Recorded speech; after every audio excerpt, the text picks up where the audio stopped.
Hostel থেকে পালানোর সময় বিদ্যুৎপৃষ্ট হয়ে মৃত্যু হল দশম শ্রেণীর এক ছাত্রের।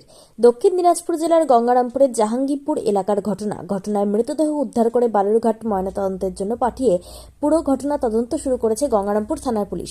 হস্টেলের নিরাপত্তা নিয়ে প্রশ্ন তুলেছেন অনেকেই। পুলিশ সূত্রে জানা গিয়েছে, মৃত ওই ছাত্রের নাম জেমিস আলবাস্ক হোসেন, বয়স 15, জাহাঙ্গীরপুরের বাগানবাড়ি ব্লুসুম একাডেমির দশম শ্রেণীর ছাত্র সে। বাবা আক্তার হোসেন, বাড়ি দক্ষিণ দিনাজপুর জেলার তপন থানার লালচন্দ্রপুর গ্রামে। জানা গিয়েছে, জেমিস আলবাস্ক হোসেন নামক দশম শ্রেণীর ওই ছাত্র গতকাল গভীর রাত্রে বাথরুমে গিয়েছিল। বাথরুমের ছোট কোনো ফাঁকা অংশ দিয়ে হোস্টেল থেকে পালানোর চেষ্টা করে সে। অসাবধানতাবশত হাই ভোল্টেজ তারে বিদ্যুৎপৃষ্ট হয়ে মৃত্যু হয় ওই ছাত্রের। এমন ঘটনা জানতে পেরে তড়িঘড়ি গঙ্গারামপুর থানায় খবর দেয় হোস্টেল কর্তৃপক্ষ। খবর দেওয়া হয় ওই ছাত্রের পরিবারকে। ঘটনার খবর পেয়ে রাত্রেই ঘটনাস্থলে পৌঁছে ওই ছাত্রের পরিবারের লোকজন ও গঙ্গারামপুর থানার পুলিশ। পরে পুলিশ মৃতদেহ বালুরঘাটে ময়নাতদন্তের জন্য পাঠিয়ে পুরো ঘটনা তদন্ত শুরু করেছে গঙ্গারামপুর থানার পুলিশ। তবে প্রশ্ন উঠেছে, এই হোস্টেলের নিরাপত্তা ব্যবস্থা কোথায়? কি করছিলেন হোস্টেল কর্তৃপক্ষরা? হোস্টেলে পড়ুয়াদের সুরক্ষা কোথায়? এমনই প্রশ্ন তুলেছেন বিভিন্ন মহল থেকে। আমি তো কিছু দেখতে পাইনি, বুঝলেন। আমাকে রাত্রি 2:02 ফোন করেছে, মানে ওখান থেকে একাডেমি থেকে, ব্লুজুম একাডেমি থেকে ফোন করলো, বলছে যে একটা সমস্যা হয়েছে, তো আপনি একটু আসেন তাড়াতাড়ি করে। তো আমি তো জিজ্ঞেস করলাম কী হয়েছে বলেন, বলা যাচ্ছে না, তুমি তাড়াতাড়ি করে চলে আসো, একটু দেরি করে। তো আমাকে বললাম চলো, রাত্রি 2টার সময় ফোন করতেছে, আমি কী যে ব্যাপার, না কোনো ছেলে কোনো যদি সমস্যা হলো না কী হলো, তো একটু যেতে হবে।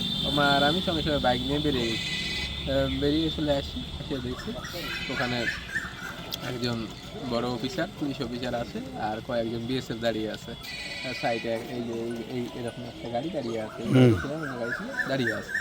তারপর আমি বলছে, আমি তো অন্ধকার অতটা পরে দেখতে পেলাম এগুলো, আর প্রথমে কিন্তু গিয়ে দেখতে পাইনি।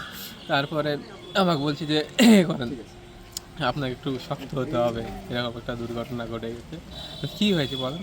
তো তারপরে ওরা পুলিশের টর্চ লাইট, মানে অন্ধকারে দেখা যাচ্ছে না কোনো কিছু, কোথায় যে কী আছে। তারপরে হোস্টেলের পিছন দিকে নিয়ে গিয়ে সেরকম এখান থেকে পড়ে গিয়ে এইভাবে এরকম হয়ে আছে। আর এরকম ওই যে টলি আছে, টলিতে ওরা শোয়াই রাখছে, মানে যেভাবে পড়েছিল ওইভাবে ছিল না, মানে তুলে ওই টলির মধ্যে শোয়াই রাখে। আর যেটা গায়ে দেয় বেডশিটে ঢাকা দিয়ে ঘর করে পড়ে আছে। দেখে তো আমরা একবার অতভম্ব কী বলবো, তবে আমরা এখান থেকে বের করে নিয়ে যাচ্ছি, স্কুলের মাঠ আছে, মাঠে নিয়ে গিয়ে রাখছি। তখন মাঠে নিয়ে গেল, অন্য মা কান্নাকাটি শুরু করে দিল, সব কান্নাকাটি করে ব্যস্ত।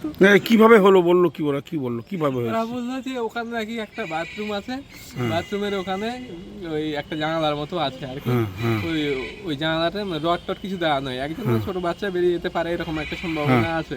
তো দিক দিয়ে বেরিয়ে যেতেই ওই পাশে নাকি বলছে ইলেকট্রিক, ওগুলো আমরা কিছুই মানে অন্ধকারে দেখতে পাইনি কিছু, বুঝতে পারছো। লাশের ওখানে লাইট মারলো, এরকম তোমার বাচ্চা এরকম হয়ে গেছে, ইলেকট্রিকের তার গেছে। তো পরে বলছে নাকি ওটা দিয়ে ভেন্টিলেটারটা দিয়ে নাকি বেরিয়ে গেছে ছেলেটা, এরকম বলছে। কেউ তো জানে না কি হয়েছে, ওনারাও কিন্তু সঠিক বলতে পারছে না কি হয়েছে, কখন হয়েছে।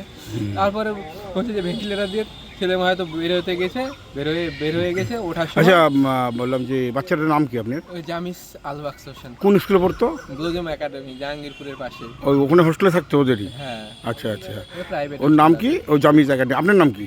আমার নাম আক্তার হোসেন। আপনার ছেলে হয়তো নাকি? হ্যাঁ, বড় ছেলে হয়, আরো একটা ছেলে ছিল, ও থাকতো, দু ভাই থাকতো একসঙ্গে।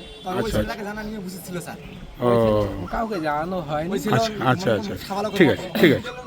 আপনার পরিবারের কোনো সদস্য কি নেশা বা দীর্ঘদিন ধরে মানসিক রোগের মতো সমস্যায় ভুগছেন? স্থায়ী সমাধান পেতে চান? তাহলে আজই চলে আসুন গঙ্গারামপুর পুনর্জন্ম নেশামুক্তি কেন্দ্র, কালদিঘি হিমঘরের পাশে। এখানে নেশা, মানসিক রোগের চিকিৎসা, পুনর্বাসন, মেডিটেশন, যোগব্যায়াম, কাউন্সেলিং ও ডাক্তারের পরামর্শ দিয়ে রোগীকে সুস্থ করে তোলা হয়। আপনার প্রিয়জনকে সঠিক পথে ফিরিয়ে আনতে সর্বদা পাশে আছে গঙ্গারামপুর পুনর্জন্ম ডি অ্যাডিকশন সেন্টার এবং চ্যারিটেবল ট্রাস্ট। আমাদের ঠিকানা দক্ষিণ দিনাজপুর, গঙ্গারামপুর, কালদিঘি হিমঘরের পাশে। যোগাযোগ 8670149220।